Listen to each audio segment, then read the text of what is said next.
Good evening. I'm Pedro Hazel Jr. I'm Steve Ferguson. Welcome to another edition of the PedroFergie Sportscorner. Tonight, we'll be discussing the NBA scandal involving Chauncey Billups, the World Series, the Nets, Knicks, Giants, Jets. If you like what you see, hit the subscribe button. The internet address is youtube.com/@ PedroFergie Sportscorner. That's all one word. Again, it's youtube.com/@ PedroFergie Sportscorner. In a shocking development, former Detroit Pistons star and current Portland Trail Blazers head coach Chauncey Billups was charged Thursday in suburban Portland with participating in a conspiracy to fix high-stake card games linked to La Cosa Nostra organized crime families.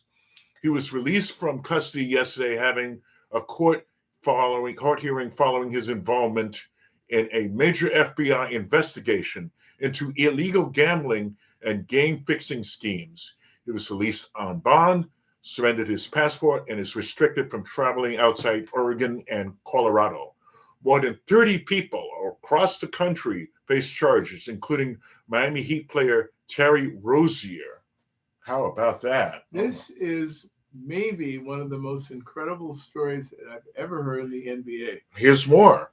Prosecutors say the case involves conspiracy to commit wire fraud and money laundering. The FBI director, Kash Patel, issued the fraud as mind-boggling, involving tens and millions of dollars over several years.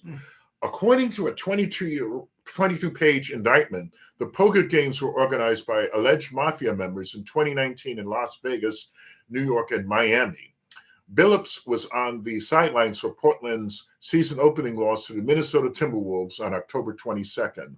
The scheme used advanced technology, including shuffling machines and X-ray equipment to read cards face down on the table. Billups was allegedly introduced to the scheme in 2019 by Damon Jones, a former NBA player and assistant coach who played briefly for the Pistons. Investigators called Billups and Jones face cards, indicating they were deeply involved in the scheme. The alleged poker scheme generated $7.15 million in profits, with $50,000 wired to Billups in 2020. Billups was the third overall pick in the 1997 NBA draft and spent 8 seasons with the Pistons, including their 2004 championship. The NBA has placed Billups on immediate leave, leaving Tiago Splitter as interim head coach. The league issued a statement emphasizing cooperation with authorities and integrity of the game. He is scheduled to appear in federal court in New York City on November 24th. What a shock, totally shocking indeed. And this is a sport that's very careful in the way it promotes itself. It normally is. I mean, it's just, I'm just flummoxed by the whole thing. I'm shocked by the whole thing, to be honest with you. Because anybody who remembers Chauncey Billups as a player and as a head coach probably would tell you one of the most decent and nice men of the game that you'll ever see. Everywhere when his name is mentioned at a basketball game before this happened, you would hear applause. He was a class act. He was a terrific player and a great gentleman. And I can tell you now how dangerous it is to be involved with one bad seed, because I think this incident is going to ruin the rest of his career. Yeah, his career is toast. His career is toast. He is probably, I'm going to say right now, probably never going to come back to coach the Portland Trail Blazers or anybody else for that matter. Yeah. I think his career is finished. I don't know how many other people are involved. It sounds like this could be a very involved scenario. I heard LeBron James is involved with this. Hopefully it's not, but I was hearing his name. Really? Some people were saying. I'm hoping it's not. I'm really hoping that is not true. However, one thing to keep in mind is Damian Jones played with LeBron James back when they were in Cleveland. He may know him fairly well. Right. And an interesting point is to see if Damian Jones says LeBron was involved in this or this with this. So we have to stay tuned on this. This is not going to be. This is by far not over. No, this is not a one episode scenario. This might go on for months, God forbid, but it could be years. Oh, man. Because this is an extremely shocking development from one player and one man that I think everybody in the NBA across the board trusted so much. So we have to realize how one bad incident in your life can ruin your career, your character, and your name. And I think Chauncey Billups is going to be the victim of this. Oh, man. That is so tough. That is really so rough. I mean, it's like, it's... And the names that could come out of this, who knows? Oh, there could be other coaches. There could be other players. This could go on for a long time. And the NBA, who I know has worked very hard to get to the top of the professional leagues as far as attendance and fans coming to games and really having the support that they now have, even that's in jeopardy now. Yes, indeed. How can you trust it anymore? Yeah, how can you trust it? You don't even know how many games might be fixed. You don't know how many players are faking injuries. This is a really serious case that the door is just being opened on right now. It's just being opened. There'll be a lot. Stay tuned for more, as they say. Yes.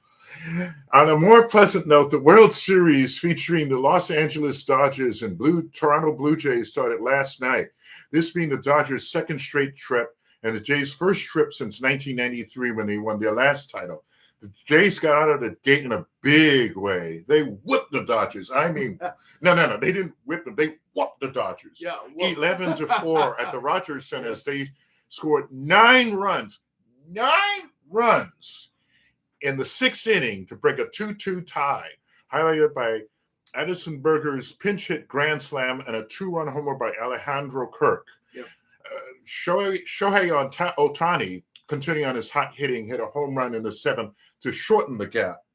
But it was gone long by that time.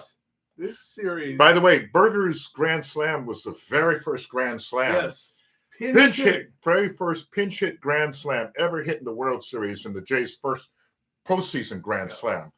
Game 2 will be at the Rogers Center. Let me just tonight. start by saying this. For those of you who really thought the Dodgers had a dominant record against everybody, we are finding out this may not be the case. No, I mean, and a lot of people were thinking this is going to be 5 games, 4 or 5 games, 5 games at best. I can tell you that I wasn't one of them who thought that also. Yeah, man. But here's what's going on in this series. From what I've seen in this one game, the Blue Jays may have the right formula to beat the Dodgers. Yeah. And here's why I say that. The Dodgers, if you notice the way they hit, they don't always go for home runs. They get clutch hits in the right times, and they battle your pitchers until they wear them down. Basically playing small ball. This is what the Blue Jays also do. Yeah. They are hitting 296 in the postseason. They wear you down. Look at Blake Snell, for example. Blake Snell in his first game was phenomenal. Yes. He held the team to 1 hit in the entire game, the Brewers. The Brewers, who I thought were the most dangerous team in the postseason to the Dodgers, were wimps in this series. They were swept out of the series 4-0. Here's what the Blue Jays do. They have all kinds of ways of beating you. They beat you with singles, with doubles, with home runs. They steal bases. They foul off great pitches, and they lay off the garbage. You throw anything close to the plate that's not a strike, they aren't swinging. That's where the Dodgers might finally get in trouble. They rely on getting you out with bad pitches, high fastballs, wicked sliders, wicked splitters in the dirt. This team doesn't swing at them. No. Now that's where the patient hitters. But they're very aggressive also. Yeah, in addition. That's the difference. There are teams that are patient facing the Dodgers, but this team knows the strike zone as well as any team in the American League. They work the game much like the Dodgers, and they are very tough when you throw strikes to them. They are swinging for base hits. Yeah. They are swinging for home runs. They are going after you. And they don't seem to fear the Dodgers one bit. No. Even with this pitching staff, which I think these 4 are the best pitchers in baseball right now. Snell, Ohtani, Glasnow. These guys are superb starting pitchers. Yeah. But they took Blake Snell apart. Mm. He wound up giving up 5 runs on 8 hits in 5 innings. Mm. When is the last time he's done that? And this bullpen, they say that's the Dodgers' weakness. Well, guess what? They were exposed last night, all of them. Mm-hmm. Sheehan and the reliever who came in after him, Anthony Bonda, name sound familiar? He played for the Mets years ago. Mm. They exposed this bullpen. They took them apart. I think what you might be looking at if tonight's game winds up with the Blue Jays winning, you may get a 7-game series. It would be very interesting. I would love to see that. I would too. And I'll tell you what, my partner and I, we're huge Met fans, but our favorite American team is the Blue Jays. Yeah, the Blue Jays. So yeah. For those of you rooting for the underdog, as I am, let's hope we see another game like this. Yes, indeed. Yes, indeed. And we got to mention. Speaking of Ohtani, what a performance he gave the other night. Oh yes. I mean, 6 shutout innings, 3 home runs in the same game, Game 4. I mean, and that's why struck out 10. Struck out. I mean, is this guy a freak of nature or what? He is the best player I've ever seen in Major League I mean, Baseball. it's just like I have never seen a player. No. Probably the one player that comes closest to this is Babe Ruth. Right. And when his career is over, barring any injuries he has at the end of his career, people might be saying he was the best player of all time. Yes. And I'm going to say it right now. I think he is. I think he is, too. I have never seen a player with his talent to throw 98, 99 miles an hour, the most nasty split finger in the game, a slider, and a 79-mile-an-hour curveball that is absolutely filthy. And the guy hits for power, for average, and steals bases. What can he do? Oh, my. I mean, it's like, it's too, like, unreal. Yeah. I mean, he's just like, just amazing. A total, absolute phenomenon. The home run that he hit last night was no pitch down the middle. It was a tough pitch running in on him, up and in. And he just, boom. He fisted it off his hand, a one-handed swing, and sent it over the wall in right field. He is the most amazing player in the game. Mm. I don't know if the Dodgers will come back in the series. Knowing them, I think they will. But if they make it back and they wind up winning the series, he will probably be the reason why they do it. Yes. Because there is nobody in the game right now, and it includes Vladimir Guerrero Jr., who I think is a phenomenal player in his own right. There's nobody in the game or right George now. Springer, yeah. Or George Springer. Or imagine that home run he hit to win Game 7. Yeah, that pitch was up and in on him, and he just took it off his body and hit it out the yard. Yeah. You are seeing with Mr. Ohtani the best player on the planet. Mm. And I think if they win it, he'll be responsible for that. Because the Blue Jays are coming after the Dodgers with everything they have. Mm-hmm. This team means business. I got news for the Yankee fans. You thought they were lucky, the Blue Jays? No, they're not. They are really freaking They are good. the real thing. And they are not afraid of the Dodgers one bit. Mm. And last year when your team was eliminated by the same Dodgers, this team would say, big deal. We're going to get them. And they're doing it. Yeah. So I'm looking forward to this series being extended to maybe 6 or 7 games. Mm. Yeah, this should be a very, very interesting series, especially if the Jays win tonight. And the pitcher who started for the Jays, Trey Yasevich, I've never heard of this guy. He came up in September. This guy has been phenomenal. Ask the Yankees. 5 1/3, struck out 11 of them. I mean, they couldn't touch him. And he's been that way all through the playoffs. Even the Dodgers, they tried to figure him out, tried not to swing at that splitter and that slider in the dirt. He has one of the most unique deliveries in baseball. He throws very hard. We're talking 96, 97 with an unusual delivery. And I got news for you. This might be the team that the Dodgers need to face. This team might actually have enough to beat them with their talent. And they play the game the right way and play as well as anybody in the American League. By the way, I think I heard you say sometime earlier, either this weekend, that Ohtani was considering, or earlier this week, that Ohtani was considering playing for the Blue Jays? Yes. few years Interesting. ago, yes, a few years ago when he was on the free agent market, the Blue Jays came that close to getting him. Oh, The Dodgers got him, but they went after him very hard. interesting. He would have been the most popular player by far in Canada had he gone there. Oh, yeah. He would have been loved by a country of people. Oh, The yeah. same way that Vladimir Guerrero Jr. is now. Yeah. This guy would have been totally embraced in Toronto. The Blue Jays would have probably been the dominant team instead of the Dodgers. Yes, they probably would have been. Yeah. I mean, what he does for a team, the talent that he has, the ability to play, he can even play the outfield. That's how good he is. Oh, And he's my never God. done it professionally. He does everything that a player should do and more. Seems like a bionic man here. And all of that on top of being a really great human being. Yes, yes. That's the best thing I can say about him. Not only is he phenomenally talented, he's just a great human being. Yeah, And that's something you cannot say about every player. that's for sure. But he is definitely that. And yes, he would have been a deity in Toronto. Yes, he would They have. would have absolutely loved him like nobody would have. Yeah, yeah. And yes, they did come very close to getting him. Interesting. Anyway, back to basketball and more positive, yet even more positive news. The Knicks started their season Thursday, and as of tonight are 2-0. They beat the Cleveland Cavaliers 119-111 at Madison Square Garden, and beat the Boston Celtics last night 105-95, also at MSG. And how do you think about the Knicks? This is a team that we're seeing a major change in how they play. Yeah. I've never seen the Knicks be this free with the basketball as they are now. This coach, Mike Brown, who I still have doubts about, and I think my partner does too. Yeah. There are a couple of things that he's doing with this team that I never thought anybody would do.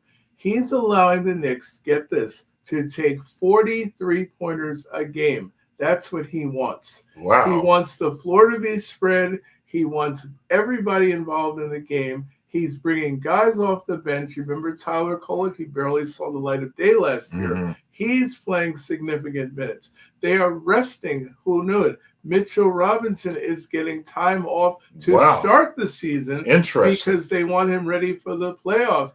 I've never heard of this. Yeah. This is all new to me. But I'm enjoying what I'm seeing so far. Yeah. Big change from Thibodeau. Yes.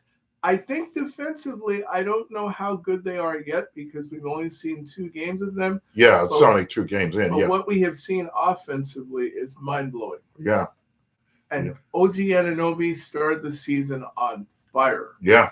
And if we get him involved in the offense as we should, this offense could be, and he said it, he said, we don't have a good offense. We have a great offense. He thinks the Knicks probably can be number 1 in offense in the league, and they might get there playing like this. Now, of course, you have to do with defense. Right. How is that defense working out? I mean, they gave up 95 points last night and 111 the other night. I mean, so far, that's pretty good. It is pretty good. Yeah. But the style of play is so much more relaxed. Yeah. I'm watching the players. They seem to be happier than they were last year. Interesting. Under Thibodeau, yeah. It seems like there's a sense of relaxation. Like, you'll let me play my game. You don't care how many points I score. You'll just let me be myself on the court. Yeah. And this seems to be working. The Knicks may have been a lot more restrained in what they did the last couple of years. We thank Thibodeau for getting us past the Boston Celtics. That series was a phenomenal series for the Knicks to actually beat that team with Jason Tatum there last year. Yeah. But this team right now plays such a different style. I could see them possibly getting to the NBA final playing like this. Now, of course, anybody's seen them play like this. Now, of course, with Tatum and Halliburton out, right? This is the best time to do it. Now, as we've said a number of times, it is absolutely the best time to do it. This is going to be a tough task. The Western Conference is loaded with talent. We still have the Thunder, who are an incredibly good young team. But that Western Conference in general is filthy good. Look at the Houston Rockets after 1 game. Even though they lost, Kevin Durant was a major factor in that game. Yeah. And look at the teams in that conference. Golden State's not going away just yet. They're still battling to be heard from. and they have Jimmy Butler for a whole season now, not the middle of the year. Yeah. You still have, and LeBron James is still with the Lakers. Still with them. And Doncic is playing out of his mind so It's far. his 23rd season. Yes. LeBron James, 23rd season. So basically, he spent more than half his life in the NBA. Yes. And he's done it as nobody ever has. Yeah. I mean, you can argue maybe Jordan was the closest to him. But Yeah. this guy, I don't know how long he's going to play. I mean, could it be another year, another 2 years? Does he want to play till he's 45? Right now, I wouldn't put anything past LeBron. Yeah. He is by far one of the most talented athletes to play in the NBA. Mm-hmm. Would I put him in the top 5 of great athletes? Yes, I would. Mm-hmm. I would put him and Ohtani in that list. I wouldn't even give it another thought. Yeah. Yeah. So that NBA Western Conference is so loaded with talent. Yeah. Look at the San Antonio Spurs. They've got Victor Wembanyama. They've got Aaron Fox. They still have Chris Paul. And they have Greg Popovich, who came back to coach them. Oh my God. You talk about some serious teams in that Western Conference. The Knicks are not going to have the easiest road to get there either. No. Because the Detroit Pistons have gotten better. Yeah. The Atlanta Hawks acquired Kristaps Porzingis, and you know what he does to the Knicks. So we're looking at teams in the Eastern Conference, including the Cleveland Cavaliers and another monster of a team to deal with, the Miami Heat, who we have to play tomorrow. Yeah. But I think the Knicks are as good as any of those teams now. Yeah. As for the Nets, they are 0-2. They started their season. They also started their season Thursday and lost to the Charlotte Hornets 136-119 in Charlotte, and last night to the Cavaliers 131-124 at the Barclays Center. What do you think? What do you think their prospects are? I think with this team, I know they won 20. They were 26-56 last year, something like that. Right. Last year, there's a lot of improvement that needs to happen with the Nets. Yeah, they're a very young team. I know they had started. They started strongly earlier in the year, but then they kind of fell apart. Last year, they fell apart. They faded. Well, here's the thing. They only kept one of their star players in the offseason. That's Cam Thomas. They gave up the other one, Cam Johnson. I think that was a big mistake because they have to rebuild their team from within. They don't seem to have the kind of collateral that the Knicks have, but I think if they would do it, it would make them much better. Yeah. If you remember the Knicks, just a few years ago, we used to win 17, 20 games a year until we brought in Jalen Brunson. Yeah. Now, I think that's the way the Nets are going to have to do it. Yeah. They're going to have to take a chance and bring in the best player they can and build around them. Mm-hmm. They have a good coach. I like Rudy Fernandez. I think he is a very intense coach. I think he wants to win. I think he's going to get the most out of them. But the talent level just isn't there yet. Yeah. They have to acquire some talent. Yeah. They've got nice young players. They've got Claxton, the center, who has major potential to be a very good center in the league, but they don't have much else. They really have to find a way to rebuild that team from scratch. Yeah. Now, one of my friends, Carlton, brought up a point to me last night. He said they acquired 5 players from the Knicks to get Mikal Bridges to us. But the question now is, who are they? What can you do with them? Are these 5 players all superstar potential? If even 2 of them are good like that, they'll be better. Yeah. But they have to draft extremely well. They have given up so much talent in the last X amount of years. But I think through hard work and effort, they're going to be better this year. Yeah. But it's going to take a lot of work for this team to be good again. Yeah. Yeah. Going to football, the 2-5 Giants travel to Philadelphia tomorrow to play the Eagles. In their last meeting at MetLife, as you all probably know, the Giants soundly beat the Eagles 34-17. Yep. Really, is there going to be any chance to beat the Eagles tomorrow? We can dream, can't we? We can. I want to ask you that question. What do you think of the Giants? I don't think so. You don't see it happening. Even with all the effort, even with Jackson Dart and with Scatterville, you don't think they have enough? No, I mean, the Eagles, they were humiliated that last time. You know they're going to pay back. They're the defending Super Bowl champions. That is very true. Yeah, so I think this game will be very intense. It will be intense, though. Yes. I think it will be close. I think it will be a close game, but the Giants are going to lose. What would you predict the score would be? Oh, God. I'm thinking 34. I'd say 31-21. Okay. I might go with that. That sounds like about what I'm thinking also. Yeah. The effort will be there from the Giants. I think they are going to try to win this game. And also, Saquon Barkley's not had a good year this year. He really hasn't. He's only run for 358 yards. Interesting. And Scadaboo is actually ahead of him. Mm-hmm. So this team, what do you think of the Eagles? Are they playing up to their potential, or are they not playing as well as they can? Not playing as well as they can. Right. I think they're a little, but then too, when you're the Super Bowl champion, when you win a championship, everybody's going to play you tougher. That's always the case. Yes. Every team that wins a championship, no matter what sport it is, it's always going to be, they're always going to try you harder. They're always going to play you harder than they did before. They see the tapes. They see, they see the film. They know how you play. They're going to really study you, really play you hard. Who do you think the best players on the Giants have been so far? Jackson Dart. Okay. And you think the defense has gotten better? Defense has gotten better. I think the whole team in general has gotten better, though. Right. They were really awful last Sunday's game when they gave up all 33 points in the fourth quarter. Yeah, that Denver game still sticks in my mind very clearly. Yeah. They have to play 4 quarters. Like back in the day, like when the Knicks were losing, going back to basketball, right? They would play for like 45 minutes. Yeah. Not 48. You have to play all 48 minutes, not 45, not 47, not 43. Right. It's the same thing with the Giants. They have to play all 60 minutes, not 50, not 48, not 55.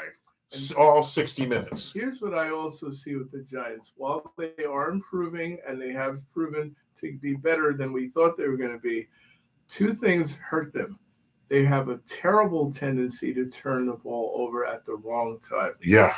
That Denver game was living proof. If you remember, Jackson Dart, who had played a pretty good game at quarterback all around, threw 1 interception that cost him the game. And it was Denver's defense that fooled him and caused it to happen. That's one thing I see with the Giants, a team that's improving, a team that makes less mistakes than they used to, but they still make them at the wrong time. Yeah. They are going to have to find a way to really limit their errors on Sunday, and they're going to have to play extremely hard and figure out a way to stop Philadelphia. Yeah. And I do agree with you. Philadelphia is going to come after them, and they have to do it. Yeah. Because right now, Philadelphia is on the verge of going the other way if they don't. Yeah. Meanwhile, the 0-7 Jets travel tomorrow to Cincinnati to play the Bengals.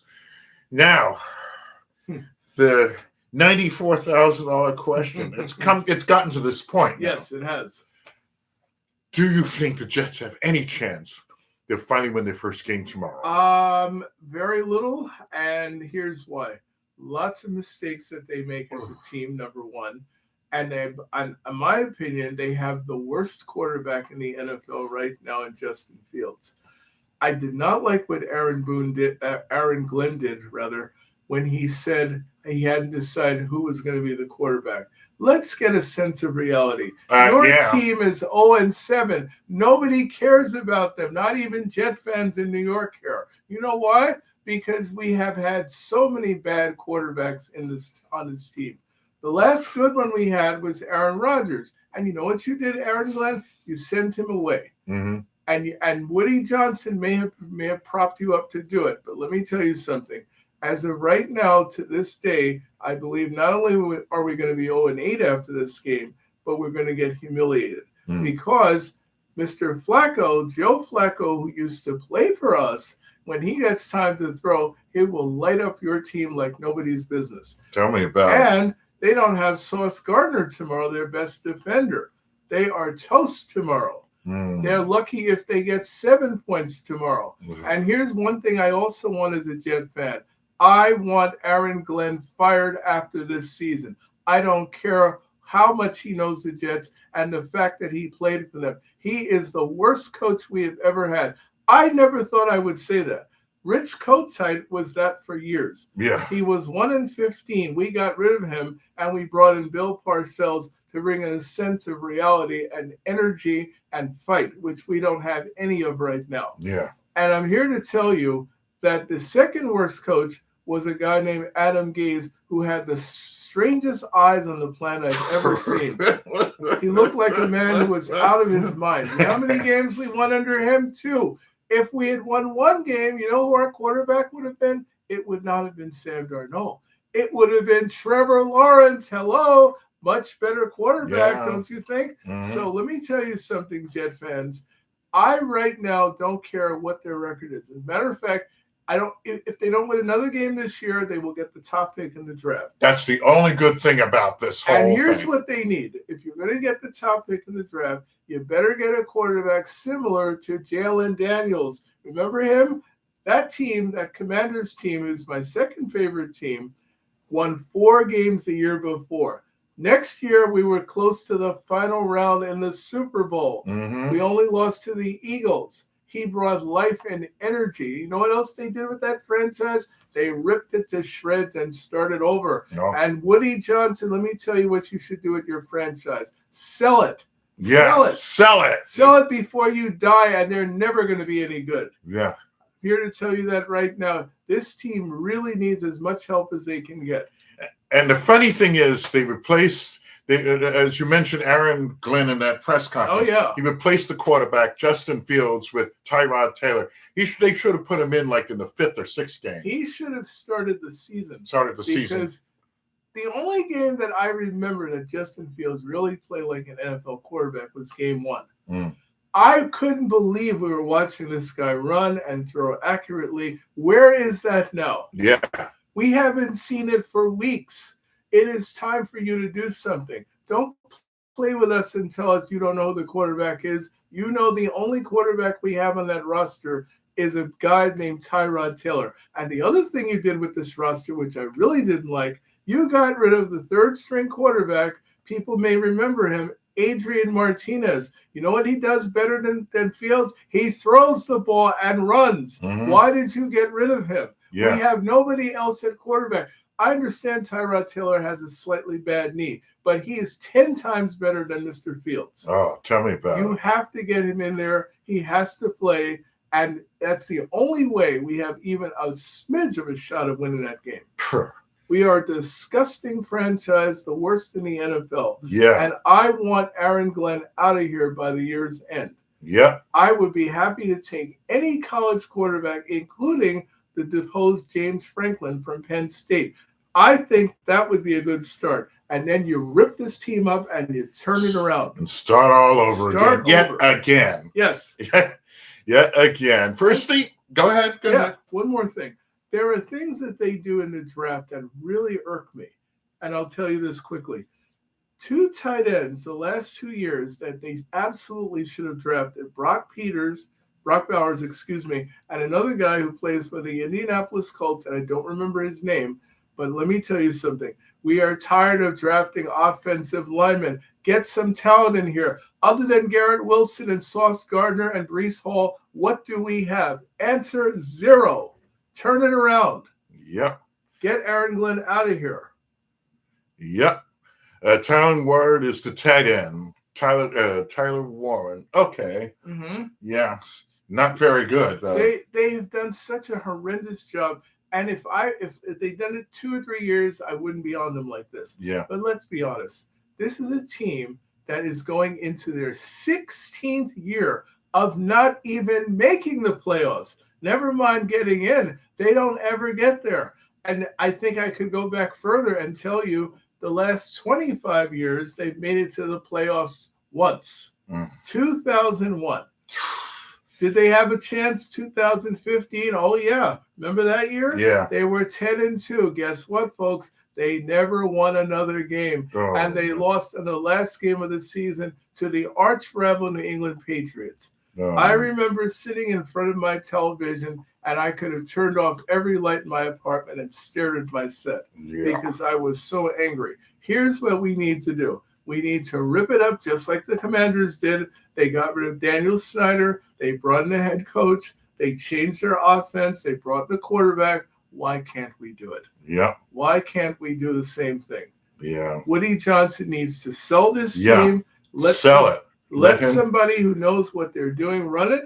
And I swear to you, 2 years from now, we will be really good if they do this. Yes, and we need to find a coach similar to a Belichick or a Parcells, somebody with fire and irritation and has enough guts to tell the owners, screw you, I'm turning this team around. That's right. On that note, for Steve Ferguson, I'm Pedro Hazel Jr. saying thanks for joining us. If you like what you see, hit the subscribe button. The internet address is youtube.com/@PedroFergie Sportscorner. That's all one word.